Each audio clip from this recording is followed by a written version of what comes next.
ഭക്ഷണം കഴിച്ചോ എന്ന് ചോദിക്കുന്നുണ്ട് ഈ റിപ്പോർട്ടർ.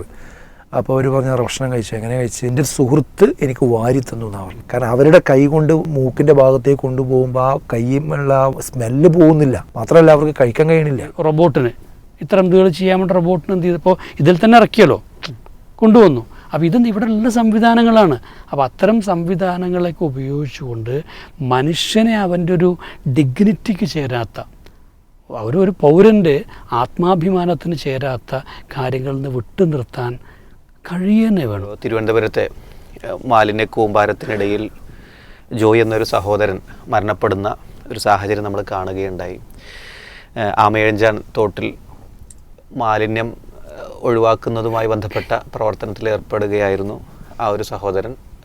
ആ നിലക്ക് അവിടെ കാണാതാവുകയും പിന്നീട് 2 ദിവസത്തിന് ശേഷം കുറച്ചപ്പുറത്തുള്ള ഒരു കനാലിൽ നിന്ന് അദ്ദേഹത്തിൻ്റെ മൃതദേഹം കണ്ടെത്തിയതുമായി ബന്ധപ്പെട്ട വാർത്തകളൊക്കെ നമ്മൾ വളരെ സങ്കടത്തോടു കൂടി വായിച്ചുകൊണ്ടിരിക്കുകയാണ്. ഇവിടെ ഈ വിഷയത്തെ നമ്മൾ എടുക്കുമ്പോൾ ഇതിൻ്റെ പ്രധാനപ്പെട്ട അതോറിറ്റി, ഈ ടണൽ പോകുന്ന ഈ ഭാഗം റെയിൽവേ പ്ലാറ്റ്ഫോമിൻ്റെ താഴെയാണ് എന്നതുകൊണ്ട് ഇതിൻ്റെ ഉത്തരവാദി റെയിൽവേ ആണ്, അത് ക്ലീൻ ചെയ്യേണ്ട ഉത്തരവാദിത്വം റെയിൽവേക്കാണെന്ന് ഒരു ഭാഗത്ത് പറയപ്പെടുന്നു.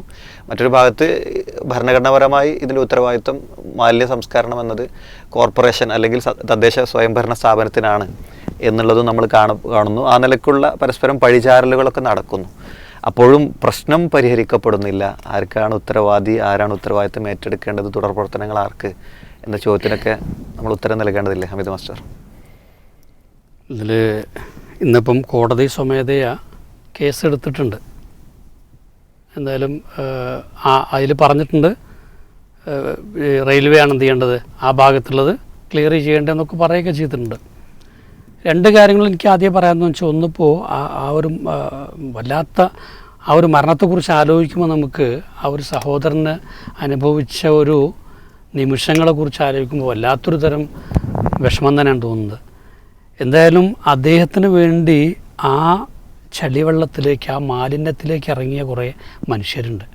അവർ നമ്മൾ കാണുമ്പോൾ നമുക്ക് അത്ഭുതം തോന്നി. കാരണം വെച്ചാൽ അത് കാണുമ്പോൾ തന്നെ നമുക്കറിയാം അത് എത്ര മണക്കുന്ന വെള്ളമൊക്കെ ആയിരിക്കാം എന്നുള്ളത്.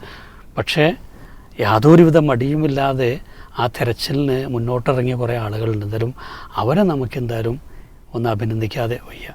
അതേസമയം ഒരു അല്പത്തും കൂടെ നമ്മൾ കണ്ടു. എന്താ വെച്ചാൽ ഈ ബോഡി കണ്ടെടുത്ത് കഴിഞ്ഞപ്പോൾ അതിനെക്കുറിച്ച് ആരെന്ന് ഞാൻ പറയുന്നില്ല, ആരാധ്യനായ അല്ലെങ്കിൽ ആരാധ്യയായ അവിടുത്തെ ഒരു ഭരണാധികാരി പറഞ്ഞാൽ നഗരസഭ ജീവനക്കാരാണ് ഈ ബോഡി ആദ്യം കണ്ടെത്തിയതെന്നാണ്. അത് പറയേണ്ട ഒരാവശ്യമോടെ ഇല്ലാത്തതാണ്. വെച്ചാൽ ആ ഒരു മരണത്തിൻ്റെ വേദനയേക്കാൾ കൂടുതലായിട്ട് ഇതിലൊരു ക്ലെയിമാണ് എന്നുള്ളതാണ്. പക്ഷെ എന്തായാലും ഈ പറഞ്ഞൊരു ഒരു പോയിൻ്റ് എന്താ വെച്ചാൽ, ഈ നിരന്തരമായി നമ്മൾ കാണുന്ന, കേരളത്തിൽ കാണുന്ന ഒരു കാര്യമാണ് ഈ ഡിപ്പാർട്ട്മെൻറ്റുകൾ തമ്മിലുള്ള ഇത്തരത്തിലുള്ള ഉരസലുകൾ.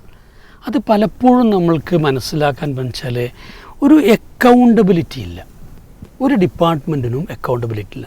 പ്രത്യേകിച്ചും ഇത്തരത്തിൽ എന്തെങ്കിലും ദുരന്തങ്ങൾ സംഭവിക്കുമ്പോൾ, ഇത്തരത്തിൽ ചില സാമൂഹ്യ ഈ കലാമിറ്റീസ് വരുന്ന സമയത്തൊക്കെ തന്നെ ആരായിരുന്നു ഇതിനുള്ള മുൻകൂട്ടി ചില കാര്യങ്ങൾ ചെയ്യേണ്ടിയിരുന്നതെന്നുള്ള വിഷയത്തിലാണെങ്കിലും ആ സമയത്ത് കൃത്യമായിട്ട് ആക്ട് ചെയ്യേണ്ട വിഷയത്തിലൊക്കെ പലപ്പോഴും കയ്യൊഴിയുന്ന പ്രവണതയാണുള്ളത്. അപ്പോൾ നമുക്കറിയാം, റോഡ് എടുത്താൽ നമുക്കറിയാം, റോഡ് പഞ്ചായത്തിൻ്റെ അല്ലെങ്കിൽ ലോക്കൽ ബോർഡിൻ്റെ റോഡുണ്ടാകും, PWD റോഡുണ്ടാകും, ഹൈവേ അതോറിറ്റിയുടെ റോഡുണ്ടാകും. ഇതൊന്നും പരസ്പരം അങ്ങോട്ടും ഇങ്ങോട്ടും തൊടാൻ പറ്റില്ല എന്നുള്ളതാണ്. ഇനിയിപ്പോൾ സെൻറ്ററും ഇവിടെ അതാണ്, സെൻറ്ററും സ്റ്റേറ്റും തമ്മിലാണെങ്കിലും ഇതൊക്കെ ഉണ്ട്. പക്ഷെ നമ്മളൊരു പൗരൻ എന്ന നിലയിൽ നമ്മൾക്കിത് നോക്കേണ്ട ആവശ്യമില്ലല്ലോ. നമുക്കെന്തുണ്ട്, ഒരു റൈറ്റ് എന്ന നിലയിൽ ലഭിക്കേണ്ട ചില കാര്യങ്ങൾ. ഇപ്പോൾ മാൻ ഹോളുകളിൽ വീണ് ആളുകൾ മരിച്ച സംഭവങ്ങളുണ്ട്, ഈ ഓവുചാലുകളിൽ വീണ് അല്ലെങ്കിൽ അപകടം പറ്റിയ സംഭവങ്ങളുണ്ട്, ആക്സിഡൻറ്റുകൾ അതിൻ്റെ പേരിൽ സംഭവിച്ചതുകളുണ്ട്, ഗട്ടറിൽ വീണിട്ട് ബൈക്കൊക്കെ നിന്ന് തെറിച്ച് വീണ് വണ്ടിയുടെ അടിയിലേക്ക് പോകുന്നത്. ഇതൊക്കെ നമ്മൾ കാണുമ്പോഴും ഇവിടെ ആരും ഇത് ഏറ്റെടുക്കുന്നില്ല. അപ്പോൾ എന്തിനാണ് ഒരു നികുതിദായകനായ ഒരാളെ സംബന്ധിച്ചിടത്തോളം ഇത്തരം ഡിപ്പാർട്ട്മെൻറ്റുകൾ എന്തിനാണെന്നുള്ളൊരു ചോദ്യമാണ് നമ്മുടെ മുമ്പിൽ ഒന്നാമതായിട്ട് വരുന്നത്. എന്തായാലും നമുക്കൊരു കാര്യം അറിയാം, ഈ നമ്മുടെ ഈ തോട്ടിപ്പണി ആദ്യമായിട്ട് നിരോധിച്ച ഇന്ത്യയിലെ, പരിപൂർണമായി നിരോധിച്ച ഇന്ത്യയിലെ ആദ്യ സംസ്ഥാനമാണ് കേരളം എന്ന് പറയുന്നത്. തോട്ടിപ്പണി ഇപ്പം ചെയ്ത പണിയും തമ്മിൽ എന്താ വ്യത്യാസം എനിക്ക് കണ്ടിട്ട് എന്ത് ചെയ്യുന്നില്ല, മനസ്സിലാവുന്നില്ല. എന്തായാലും ഒരു ചോദ്യം ആലോചിച്ചു നോക്കുമ്പോൾ ഇത് മാസം ഏതാണ്? ജൂലൈ മാസമാണ്. മഴ ശക്തമായി പെയ്തുകൊണ്ടിരിക്കുന്ന സമയം. ഇദ്ദേഹത്തിന് അപകടം സംഭവിക്കാനുള്ള കാരണമായി പറയുന്നത് ഇതിലിറങ്ങിയ സമയത്ത് എന്ത് ചെയ്തു, വെള്ളം വന്നു എന്നുള്ളതാണ്. അപ്പോൾ ഇയാളിഞ്ഞ് പൊട്ടനാണെന്നും പറയാം, ഒരു പാവം, അയാൾക്ക് ബുദ്ധിയൊന്നുമില്ല നിൽക്കുക. പക്ഷേ ഏതോ ബുദ്ധിമാന്മാരാണല്ലോ ഈ പണിക്ക് വേണ്ടി ഇതിലേക്ക് ഇറക്കിയത്. ഈ സമയത്ത് നമുക്കറിയാം ഇന്നിപ്പോൾ യെല്ലോ അലർട്ടും ഓറഞ്ച് അലർട്ടും ഒക്കെ പ്രഖ്യാപിച്ചേക്കുന്ന സമയമാണ്. തൊട്ട് മുമ്പുള്ള ദിവസങ്ങൾ ഇതുപോലെ തന്നെയായിരുന്നു. അപ്പോൾ ഇത്രയും ജാഗ്രത വേണ്ടൊരു സമയത്ത് യാതൊരു സുരക്ഷാ കവചവുമില്ലാതെ ഇത്തരത്തിലൊരു തൊഴിലാളിയെ ഇതിലേക്ക് ഇറക്കി വിട്ടവരാരാണ്? അവരെവിടെയാണുള്ളത്? ചോദ്യം ഉണ്ടല്ലോ. അപ്പോൾ ഇവിടെ ഒന്നും തന്നെ ഇതിനൊന്നും ഉത്തരം പറയാത്തിടത്തോളം വികലമായ കുറേ ഈ നമ്മുടെ ഈ സ്ഥിരാകേന്ദ്രങ്ങളിലൊക്കെ തന്നെയുള്ള ഒരുപാട് വികല നയങ്ങളുണ്ട്. ഇതിപ്പോൾ ഇത്ര നീട്ടണമല്ലോ. ശരിക്കും മാലിന്യം എപ്പോഴാണ് നീക്കേണ്ടത്? വേനലിൻ്റെ സമയത്തിലധികമുണ്ട്. ഇപ്പോൾ ബ്രഹ്മപുരം പ്ലാന്റിൻ്റെ വിഷയം ഇപ്പോൾ 2023 നമുക്കറിയാം. അത് പൊട്ടിത്തെറിണ്ടായതും കത്തിപ്പിടിച്ച് ദിവസങ്ങളോളമാണ് ഫയർഫോഴ്സ് ക്ഷമിച്ചത്. എറണാകുളത്തെ കേസ് അത് ആലോചിച്ച് നോക്കൂ. ആ പറയുന്നത് ഒരു 50,000 ആനകളുടെ അത്രയും മാലിന്യം ഈ 110 ഏക്കറിൽ കിടക്കുന്നുണ്ടാണ്. ഇതൊരു ദിവസം അവിടേക്ക് കാറ്റത്ത് പറന്നു വീണല്ല, വർഷങ്ങൾ കൊണ്ടുണ്ടായവെന്താണ്. ഇതാരുടെ കണ്ണിൻ്റെ മുമ്പിലാണ്? ഈ പറയുന്ന അതേ അധികാരികളുടെ കണ്ണിന് മുമ്പിലാണ്. അപ്പോൾ ഇതിൽ നിന്ന് രാഷ്ട്രീയക്കാർക്ക് ഒഴിഞ്ഞു നിൽക്കാൻ പറ്റില്ല. ഇനിയിപ്പോൾ ഇവിടെ ഞാൻ അങ്ങനെ തന്നെ പറയുന്നത്, ചിലപ്പോൾ കോൺഗ്രസ്സോ അല്ലെങ്കിൽ വലതുപക്ഷം ഇതിനെ ഭയങ്കരമായിട്ട് വിമർശിച്ചിട്ടുണ്ട്. പക്ഷേ വലതുപക്ഷം ഭരിക്കുന്ന അല്ലെങ്കിൽ UDF ഭരിക്കുന്ന നഗരസഭകളും പഞ്ചായത്തുകളൊക്കെ ഓരോന്ന് പോയിട്ട് നോക്കട്ടെ, അവിടെ ഒന്നും മാലിന്യമൊന്നുമില്ല എന്ന് ഉറപ്പ് വരുത്തിക്കോട്ടെ. അപ്പോൾ നമ്മളെന്ന് വെച്ചാൽ ഇതിനാവശ്യമില്ലാത്ത രാഷ്ട്രീയം കലർത്തലല്ല വേണ്ടത്, മറിച്ച് ഇവിടെ കൃത്യമായ നിലയിൽ തന്നെ ഇതിനു വേണ്ട പരിഹാര മാർഗങ്ങളിലേക്ക് പോകണം. മൂന്നാമതൊരു കാര്യം നമ്മളെന്ന് വെച്ചാൽ, നമ്മൾ ഈ ആരോഗ്യരംഗത്ത് ശുചിത്വ രംഗത്തൊക്കെ ഏറ്റവും ഉയർന്നു നിൽക്കുന്ന സംസ്ഥാനം എന്നുള്ളൊരു അവകാശവാദമുള്ളവരാണ്. ഒന്നുകിൽ ഇതിൽ നിന്ന് പിറകോട്ട് പോയി നമ്മൾ മനസ്സിലാക്കണം, അതല്ലെങ്കിൽ അതൊരു പൊള്ളയായ വാദമായിരുന്നുള്ളത്. ഇനി അതുമല്ലെങ്കിലോ ഇത്രയും ഈ മാലിന്യം കേരളത്തിൻ്റെ ഈ ഭരണസ്ഥിരാകേന്ദ്രത്തിൽ പോലും ഉണ്ടെങ്കിൽ എത്രമാത്രം വലിയൊരു രോഗാവസ്ഥയിലേക്കാണ് ഈ സംസ്ഥാനം പോയിക്കൊണ്ടിരിക്കുന്നതെന്നുള്ള നമുക്ക് ഉറപ്പാണ്. ഇപ്പോൾ ടൂറിസത്തിൻ്റെ അല്ലേ ഗോഡ്സ് ഓൺ കൺട്രിയാണ് നമ്മൾ. ഈ ടൂറിസ്റ്റുകളെ ആകർഷിക്കാൻ വേണ്ടിയിട്ടുള്ള ഒരുപാട് പദ്ധതികളുണ്ട്. ഇനി അതിൻ്റെ ഭാഗമാണോ ഈ കൂമ്പാരം നമ്മൾ ചിലപ്പോൾ സംശയിക്കേണ്ടി വരും. അപ്പോൾ എങ്ങനെയാണ് നമ്മൾ ഒരു സംസ്ഥാനം ഭരിക്കപ്പെട്ടുകൊണ്ടിരിക്കുന്ന സംസ്ഥാനത്തിൽ ഇത്ര നിരുത്തരവാദിത്വപരമായിട്ടൊരു സമീപനം നമ്മൾ മനസ്സിലാക്കണം. പിന്നെ ഇപ്പോൾ ഇവിടെ ഇത്തരം കാര്യങ്ങളിലൊക്കെ ഈ മനുഷ്യനെ കൊണ്ട് പണിയെടുപ്പിക്കാൻ പറ്റുന്നിടത്ത് ചെയ്യിപ്പിച്ചാൽ മതിയല്ലോ. ഇപ്പോൾ പുതിയ സംവിധാനങ്ങളൊക്കെ അല്ലേ. ഇപ്പോൾ IIT മദ്രാസ് അല്ലേ എന്ത് ചെയ്തിട്ടുണ്ട്, ഈ റോബോട്ടിന് ഇത്തരം ഇതുകൾ ചെയ്യാൻ വേണ്ടി റോബോട്ടിന് എന്ത് ചെയ്തപ്പോൾ ഇതിൽ തന്നെ ഇറക്കിയല്ലോ, കൊണ്ടുവന്നു. അപ്പോൾ ഇതൊന്നും ഇവിടെ ഉള്ള സംവിധാനങ്ങളാണ്. അപ്പോൾ അത്തരം സംവിധാനങ്ങളൊക്കെ ഉപയോഗിച്ചുകൊണ്ട് മനുഷ്യനെ അവൻ്റെ ഒരു ഡിഗ്നിറ്റിക്ക് ചേരാത്ത, ഒരു പൗരൻ്റെ ആത്മാഭിമാനത്തിന് ചേരാത്ത കാര്യങ്ങളിൽ നിന്ന് വിട്ടു നിർത്താൻ കഴിയുന്നേ വേണം. എന്തായാലും ഇതൊക്കെ ഒരു വല്ലാത്ത രീതിയിൽ നമ്മളെ ചിന്തിപ്പിക്കുന്ന, കേരളത്തെക്കുറിച്ച്, അതിൻ്റെ ഒരു സാമൂഹ്യാവസ്ഥയെക്കുറിച്ച്, അതിൻ്റെ ഭരണപരമായിട്ടുള്ള ഈ ഒരു പരസ്പര ഉള്ള ഈ വിനിമയങ്ങളില്ലാത്തതിനെക്കുറിച്ചൊക്കെ വീണ്ടും വീണ്ടും ചിന്തിപ്പിക്കുന്നതാണ്. എന്തായാലും ഒപ്പം ഈ ഒരു കുടുംബത്തോട് നമ്മൾക്ക് ഉള്ള ഒരു അവരോടുള്ള വല്ലാത്ത ഒരു അനുകമ്പവും ഒക്കെ നമ്മൾ പ്രകടിപ്പിക്കുകയാണ്. തീർച്ചയായിട്ടും എന്താണ് അവർക്ക് ആ രീതിയിൽ ക്ഷമിക്കാൻ കഴിയുമാറാവട്ടെ. എന്തായാലും ഇവിടെ ഇപ്പോൾ വീണ്ടും നടക്കുന്ന ഡിസ്പ്യൂട്ട് ഇത് റെയിൽവേ ആണോ, ആരാണ് നഷ്ടപരിഹാരം കൊടുക്കേണ്ടതെന്നുള്ളതാണ്. പക്ഷെ ഒരു കാരണവശാലും ആ ഡിസ്പ്യൂട്ടിൽ കുടുങ്ങിക്കൊണ്ട് ഈ പാവം കുടുംബത്തിൻ്റെ കിട്ടേണ്ട ഏതെങ്കിലും ഒരു നഷ്ടപരിഹാരം മറ്റോ അത് വൈകാൻ പാടില്ല എന്നുകൂടെ നമ്മൾ ഓർമ്മിപ്പിക്കുകയാണ്. തീർച്ചയായിട്ടും അഷ്റഫ്, ഇവിടെ കേരളം പോലുള്ളൊരു ജനസാന്ദ്രതയേറിയ സംസ്ഥാനത്ത് തീർച്ചയായിട്ടും മാലിന്യ സംസ്കരണം, ഈ വിഷയങ്ങളൊക്കെ കുറച്ചുകൂടെ വ്യക്തി എന്ന നിലക്കും സമൂഹം ഭരണകൂടം എന്നുള്ള നിലക്കൊക്കെ കുറച്ചുകൂടെ കാഴ്ചപ്പാടുകളും മറ്റുമൊക്കെ വരേണ്ടതല്ലേ എന്നുള്ളതാണ്. തീർച്ചയായിട്ടും അത് വരേണ്ട സമയം അതിക്രമിച്ചു. ഇപ്പോൾ ഒരു ജീവൻ പൊലിഞ്ഞു, അപ്പോഴാണല്ലോ ഇത് ചർച്ച വന്നത്. അത് ജീവൻ പൊലിയണതിൻ്റെ മുമ്പ് തന്നെ വരേണ്ടതാണല്ലോ. ഒക്കെ നമ്മളൊരു പ്രശ്നം എന്താണെന്ന് ചോദിച്ചാൽ, ഒരു വിഷയം ഉണ്ടാകുമ്പോൾ അത് പിന്നെ ലൈവായിട്ട് മീഡിയകളിൽ വരും. അപ്പോൾ എല്ലാവരും അതിന് പ്രസ്താവനയും കാര്യമായിട്ട് വരും. അതിൻ്റെ ആയുസ് എന്ന് പറയുന്നത് അടുത്ത വിഷയം വരുന്നത് വരെ മാത്രമാണ്. ഇതിപ്പോൾ ഇന്നത്തോടു കൂടി ആ ജഡം കിട്ടി, ആ വിഷയം അവസാനിച്ചു. ഇനി നിങ്ങൾ എഴുതി വെച്ചോ, ഇനി മീഡിയകളിലും പത്രങ്ങളിലും കാര്യങ്ങളിലും രണ്ട് ദിവസം കൂടി എന്ത് ചെയ്യും, ഇതിൻ്റെ ചർച്ചകളുണ്ടാവും. അത് കഴിഞ്ഞാൽ ഇങ്ങനെ സംഭവം ഉണ്ടായത് നമുക്ക് ഓർമ്മ ഉണ്ടാവില്ല. പുതിയ വിഷയം വരുമ്പോൾ അതവിടെ കിടക്കും. അപ്പോൾ ഞാൻ പറയുന്നത്, ഇവിടെ നമ്മൾ കേരളത്തിലെ ജനങ്ങളും ഒന്ന് ഉണരണമെന്നാണ് എനിക്ക് തോന്നുന്നത്. കാരണം ഇനിയുള്ള ഇലക്ഷനുകൾ വരുമ്പോൾ ഈ പ്രകടന പത്രികയൊക്കെ ഉണ്ടല്ലോ, പ്രകടന പത്രികകൾ ഓരോ രാഷ്ട്രീയ പാർട്ടി കൊണ്ടുവരുമ്പോൾ അതിൽ ജനങ്ങൾ മാസ്സായിട്ട് ഇടപെടണം. അതായത് രാഷ്ട്രീയ പാർട്ടികൾ തയ്യാറാക്കി പ്രഖ്യാപിച്ചു എന്നിട്ട് ഇങ്ങനെ പോകും. അതിന് പകരം പ്രഥമ പരിഗണന കൊടുക്കേണ്ടത് മാലിന്യ നിർമ്മാർജ്ജനത്തിന് തന്നെ ആയിരിക്കണം. കാരണം കേരളത്തിൻ്റെ ജനസാന്ദ്രത വർദ്ധിച്ചു, ഭൂമി വർദ്ധിക്കണില്ലല്ലോ. പിന്നെ മാത്രമല്ല ഈ കാലാവസ്ഥ ചേഞ്ച്, മഴ, പിന്നെ പ്രളയം, പല രീതിയിലുള്ള അവസ്ഥകൾ, ഇതൊക്കെ മുന്നിൽ വന്നതുകൊണ്ട് ഇനി നമുക്ക് മനുഷ്യനിവിടെ ജീവിക്കണമെങ്കിൽ ഈ മലിനമുക്തമായൊരു സാഹചര്യം വളരെ പ്രധാനമാണ്. ഏത് തോടാണ്, ഏത് സ്ഥലമാണ് മാലിന്യമുക്തമായിട്ടുള്ളത്? അപ്പോൾ നമ്മളൊക്കെ ഇങ്ങോട്ട് യാത്ര ചെയ്ത് വരുമ്പോൾ, ഇപ്പോൾ ഞാനിങ്ങോട്ട് വരുന്ന സമയത്ത് കുറച്ച് വൈകി. കാരണം എന്താ, ഇന്ന് ശക്തമായ മഴയാണ് പെരിന്തൽമണ്ണ. ആ മഴ പെയ്തതോടുകൂടി തന്നെ ആ ഭാഗങ്ങളൊക്കെ എന്ത് ചെയ്തു, വെള്ളം വണ്ടികൾക്ക് നീങ്ങാൻ കഴിയുന്നില്ല, പ്രശ്നമാണ്. ഇതിവിടെ മാത്രമല്ലല്ലോ, മൊത്തം കേരളത്തിൻ്റെ സാഹചര്യമാണ്.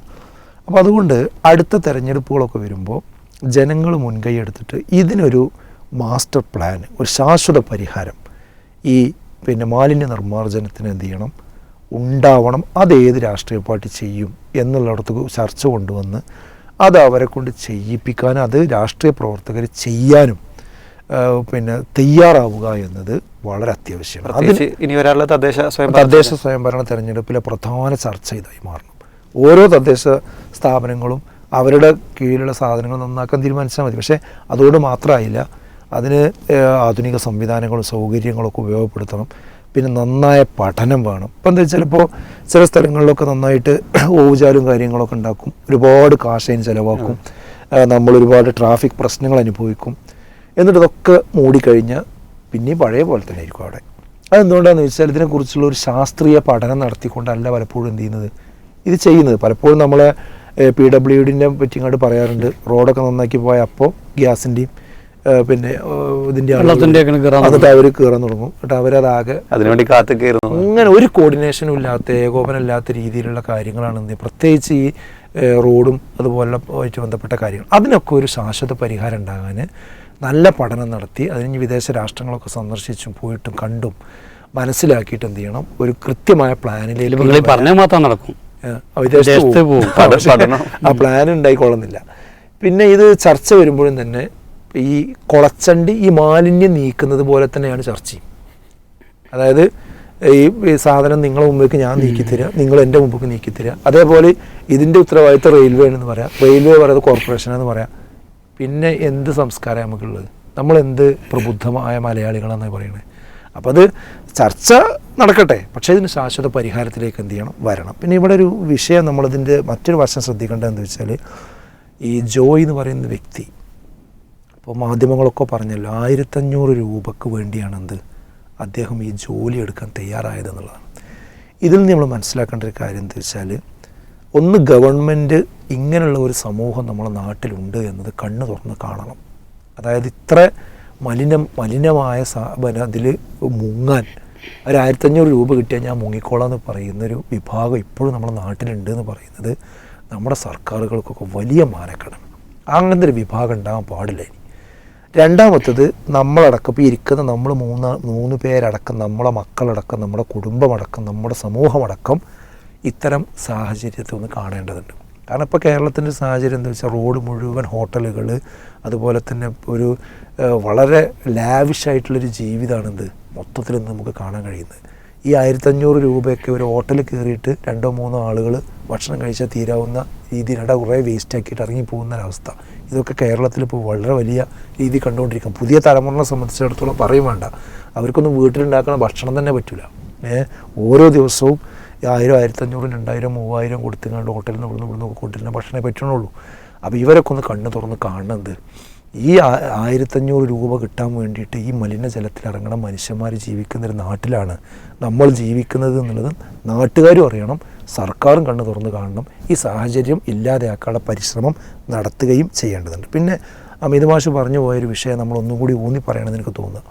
അതായത് നമ്മുടെ പുരോഗതി ഈ റോബോട്ട് കണ്ടുപിടിച്ചല്ലോ. കുറേ റോബോട്ട് പഴയ പിന്നെ വീട്ടുജോലികളും കാര്യങ്ങളൊക്കെ എടുക്കാൻ പറ്റിയൊക്കെ ഈ മാലിന്യ നിർമ്മാർജ്ജനത്തിന് പറ്റുന്ന റോബോട്ടുകൾ തയ്യാറാക്കിക്കൊണ്ട് അതിനുപയോഗിച്ചുകൊണ്ടാവട്ടെ ഈ സംവിധാനങ്ങൾ അത് കൊണ്ടുവരണം.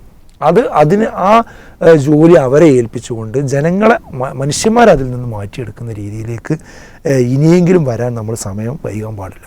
പിന്നെ ഈ രക്ഷാപ്രവർത്തകരെ സംബന്ധിച്ചിടത്തോളം ചില്ലറ കാര്യമില്ല. അപ്പോൾ അതിൽ ഒരു സമയത്ത് ഞാൻ വാർത്ത നോക്കുമ്പോൾ പറയുന്നുണ്ട്, ഭക്ഷണം കഴിച്ചോ എന്ന് ചോദിക്കുന്നുണ്ട് ഈ പിന്നെ റിപ്പോർട്ടർ.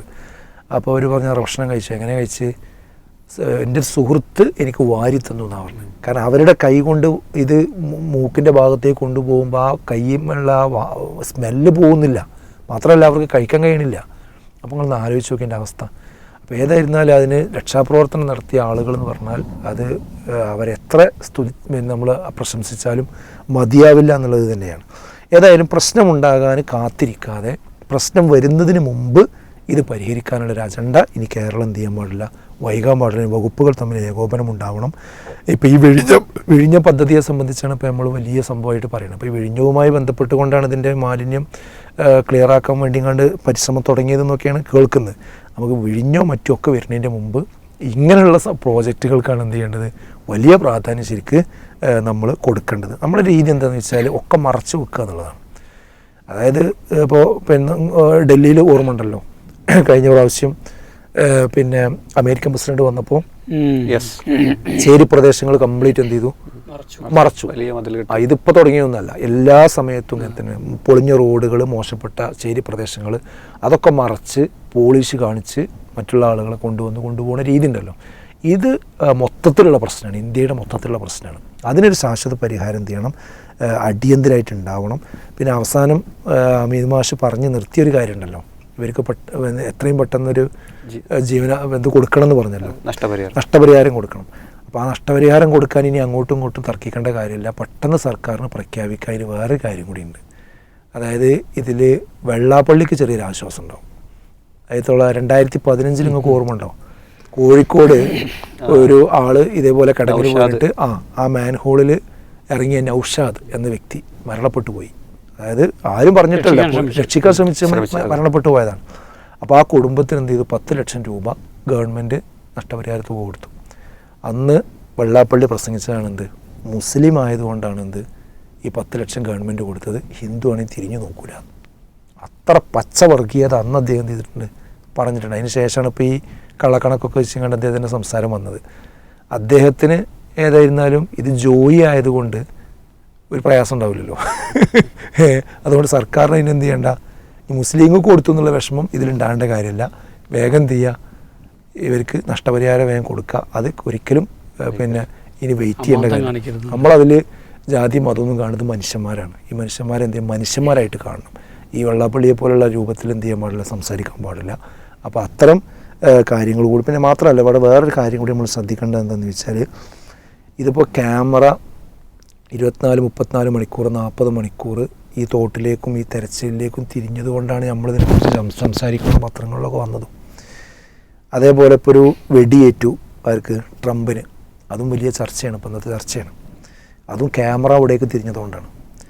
പക്ഷേ ക്യാമറ തിരിയാത്ത ഒരുപാട് സ്ഥലങ്ങളിൽ നമ്മളിപ്പോൾ ഈ സംസാരിച്ചു കൊണ്ടിരിക്കുന്ന സമയത്ത് പോലും ഒരുപാട് നിരപരാധികൾ ശ്വാസം മുട്ടി മരിക്കുന്നുണ്ട്. അതുപോലെ തന്നെ ജയിലുകളിൽ നരകയാതന അനുഭവിച്ചു കൊണ്ടിരിക്കുന്നുണ്ട്. ആക്സിഡൻറ്റിൽപ്പെട്ട ആളുകളുണ്ട്. ഇവർക്കൊന്നും ക്യാമറ എന്ത് ചെയ്തിട്ടില്ല, തിരിച്ചു വെച്ചിട്ടില്ല എന്നേ ഉള്ളൂ. അപ്പോൾ ഈ ഫലസ്തീനിലേക്ക് ക്യാമറ തിരിച്ചു വെച്ചാൽ എന്തൊക്കെ കാഴ്ചകൾ അവിടെ നിന്ന് കാണാൻ പറ്റും. ഈ ട്രംപും അതുപോലെ തന്നെ അമേരിക്കയ്ക്ക് കൊടുക്കുന്ന ആയുധങ്ങൾ കൊണ്ടാണല്ലോ ആ കുട്ടികൾ പ്രയാസപ്പെടുന്നത്. പക്ഷേ ഇവർക്കുണ്ടാകുന്ന പ്രശ്നം നമ്മളൊക്കെ ചർച്ച ചെയ്യുന്നു, കാണുന്നു അല്ലേ. അതേപോലെ നമ്മുടെ നാട്ടിൽ ഇതുപോലെ പ്രയാസം അനുഭവിക്കുന്ന ക്യാമറകളുടെ കണ്ണെത്താത്ത ഒരുപാട് സ്ഥലങ്ങളുണ്ട്. അതും അങ്ങനെ ആളുകളുണ്ട്. അവരെ കൂടി ഈ സമയത്ത് നമ്മൾ എന്ത് ചെയ്യണം, ഓർത്തു പോകണം. ഏതായിരുന്നാലും മാലിന്യ സംസ്കരണം എന്നത് അടിയന്തര പ്രാധാന്യത്തോടു കൂടി ഗവൺമെൻറ് എടുക്കണം. അതിന് ഈ ഒരു സംഭവം നിമിത്തമായാൽ നന്നു. തീർച്ചയായിട്ടും നമ്മൾ ഈ വിഷയത്തെ ഇവിടെ വൈൻഡപ്പ് ചെയ്യുകയാണ്. മാലിന്യ സംസ്കരണവുമായി ബന്ധപ്പെട്ട വിഷയത്തിൽ വ്യക്തി, സമൂഹം, ഭരണകൂടം എന്ന തലത്തിലൊക്കെ കൂടുതൽ കൃത്യമായ കാഴ്ചപ്പാടുകളും പദ്ധതികളും പ്രൊജക്റ്റുകളും ഒക്കെയായി മുന്നോട്ട് പോകേണ്ടതുണ്ട്. അത്തരത്തിൽ ഈ ഒരു സാഹചര്യത്തെ നമുക്ക് മാറ്റിയെടുക്കേണ്ടതുണ്ട് എന്ന് പ്രത്യേകം അടിവരയിടുന്നു.